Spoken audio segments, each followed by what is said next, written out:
అందరికీ నమస్కారం అండి. పాత్రికేయ సోదరులకు, మీడియా మిత్రులందరికీ కూడా పేరు పేరున నమస్కారాలు. ఈ సినిమా ఎలా ఉంటుందంటే, మనం కేఎఫ్సి సెంటర్కి వెళ్ళి మంచి చికెన్ బకెట్ తీసుకొని వెళ్ళి కూర్చుంటే ఎట్లా ఉంటుందో, వేడి వేడిగా తింటా ఆ మజాని ఎంజాయ్ చేస్తా, అలా ఉంటుంది ఈ కేఎఫ్సి నుంచి వచ్చే సినిమా. ఇదైతే పక్క. అక్కడ చూడండి, ఆయన అసలు పెట్టారు కోనా ఫిలిం కార్పొరేషన్, కేఎఫ్సి. ఏ మాత్రం ఆ బ్రాండ్కి తగ్గదు. ఇది చాలా మంచి లవ్ స్టోరీ అండి. ఇది నాకు కథ తెలుసు. మనల్ని ఒక పాత్రకి అడిగారు, ఏ పాత్ర అయి ఉండొచ్చు, రొటీన్గా ఉంటుందని నేను మా వాడితో అన్నా, వద్దురా ఇది దీంట్లో కాదులే, మనం వేరే దాంట్లో చేద్దాం. పైగా మా శ్రీదేవి తను ఎంత గొప్ప ఆర్టిస్ట్ అంటే, మీరు అమ్మాయి రీల్స్ ఏమైనా చూసారా? ఓరి బాబో ఏం ఎక్స్ప్రెషన్స్. నాకు కోర్టు సినిమా చేసేంతవరకు ఎవరి పిల్ల ఏదో ఓకే ఎర్రగా బుర్రగా ఉంది, బాగుంది, తీసుకున్నారు హీరోయిన్ అనుకున్నా. ఆ సినిమా అయిపోయినాక 6 నెలలకి తనకు ఒక రీల్ పెట్టానమాట. శ్రీదేవికి ఏటమ్మా ఇదే అని అన్నా. అస్సలు బాబోయ్, ఇందాక అదే చెప్తున్నాను. అందుకు ఎంత మంచి ఆర్టిస్ట్ అంటే, చాలా చాలా మైన్యూట్గా ఉంటాయి తన రీల్స్లో ఇచ్చే ఎక్స్ప్రెషన్స్. చాలా గొప్ప ఆర్టిస్ట్ అవుతుంది, చాలా దూరం వెళ్తుంది.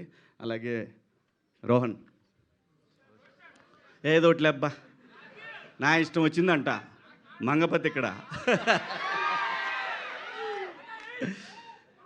నాకు అది కన్ఫ్యూజు. మాకేమో 90స్లో రోహన్ గాడు ఉన్నాడు, ఈడ రోషన్ గాడు, ఎక్కడ తెచ్చేది నేను. సరే, వీళ్ళిద్దరూ very close to my heart. So మంచి డాన్సరు, మంచి టైమింగ్ ఉన్న artist, long way to go. పైగా మనోడి హ్యాండ్ కూడా మంచి లెగ్, బ్రహ్మాండంగా వరుసన మంచి మంచి బ్యానర్స్లో మంచి సినిమాలు చేస్తున్నాడు, మంచి బిహేవియరు. సో ఇది చాలా ఇంపార్టెంట్ అప్కమింగ్ ఆర్టిస్టులకి. సో ఇవన్నీ పుష్కలంగా ఉన్నాయి మా వాళ్ళు. చాలా బాగా చేశాడు ఈ సినిమాలో. మీకు మనోడి డ్యాన్సుల గురించి మీకు చెప్పేదే ఉంది. అందరూ బాగా చేశారు. డైరెక్టర్ గారి కథ నేను విన్నాను, చాలా బాగా చేశాడని చెప్పారు. సో కోనా గారి ఆ గొడుగు కింద వీళ్ళందరూ కూడా చాలా సేఫ్ జోన్లో ఈ సినిమా నుంచి నెక్స్ట్ లెవెల్కి వెళ్ళబోతా ఉన్నారు వీళ్ళందరూ. ఖచ్చితంగా కోనా గారి ఫోటో వాళ్ళ జీవితకాలం పెట్టుకోవాలి, కొత్త డైరెక్టర్ కానీ వీళ్ళందరూ కూడా. ఎందుకంటే వీళ్ళందరికీ ఎవరికి తెలీదు, ఈవెన్ మన శివగారికి కూడా తెలీదు. కోనా గారు ప్రొడ్యూసర్గా చేసిన సినిమాకి ఆ సినిమాకి చేసిన ట్రైలర్కి నేను అసిస్టెంట్ అనమాట అక్కడ ఆ స్టూడియోలో, ఎడిటింగ్ డిపార్ట్మెంట్లో, రాజ్భవన్ రోడ్లో. తోకలేని పెట్ట, ఇది ఆయన ప్రొడ్యూసరు. నేను అప్పుడు ఎడిటర్గా పనిచేస్తున్నాను.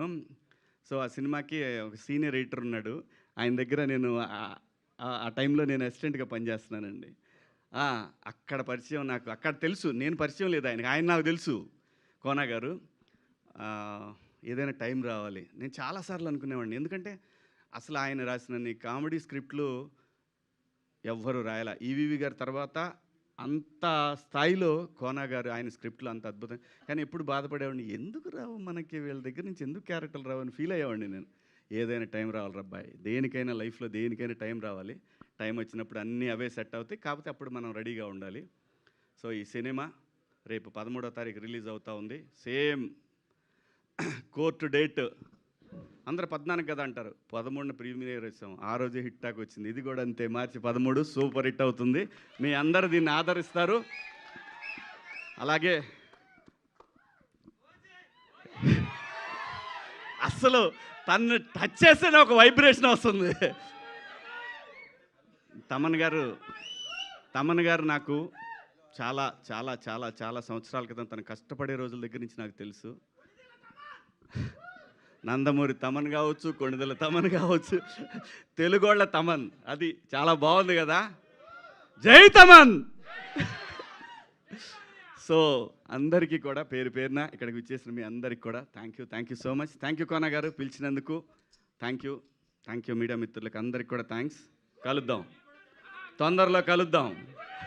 Thank you. సో మీ ట్రిపుల్ఎస్ కూడా ఫస్ట్ అడ్వాన్స్ కంగ్రాచులేషన్స్ అండి. సాంప్రదాయాన్ని సుబినికి కూడా థ్యాంక్ యూ. అంతే, అంటే మైక్ తీసుకుంటూ చెప్తున్నాను అనమాట నేను దానికి. All the best.